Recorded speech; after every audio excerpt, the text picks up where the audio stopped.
Since 1984, the Orthotics and Prosthetics Master's Program at California State University, Dominguez Hills has helped thousands of students achieve success in this unique field. It has also helped countless amputees gain mobility back in their lives. We started in 1984 with a grant for vocational rehab, and that started on campus as a bachelor's program for just orthotics or bracing. In 2014, we elevated to a Master's of Science degree. The curriculum of the program is designed to be a blend between in-class lessons and practical application. Students get an understanding of human anatomy plus hands-on experience fabricating and fitting devices for patients. Our students need to have a really deep understanding of different fabrication techniques, different evaluation techniques, what anatomy is, what physiology is. It's nice because even though we do have lectures, they try and split it up for us. So we'll have like 4 hours in the morning of lecture, and then we'll have the afternoon to just work on our projects that we have. So we're not just sitting, where I feel like in undergrad we're just sitting all day, where this is kind of like a good balance of everything.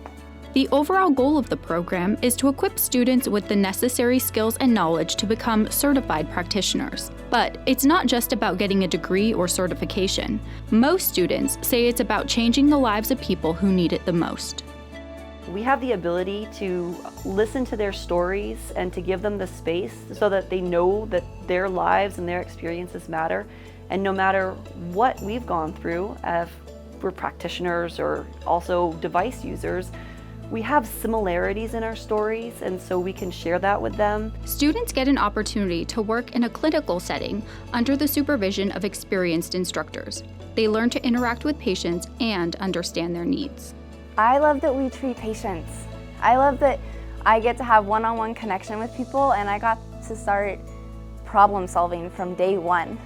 With our teachers, we make interpersonal connections really easily. According to U.S. News and World Reports, orthotics and prosthetics ranks as the number 16 out of 100 jobs in 2024 and number 2 in healthcare support jobs. The Department of Labor estimated that over the next 5 years, orthotics and prosthetics could see an increase in jobs of 15%.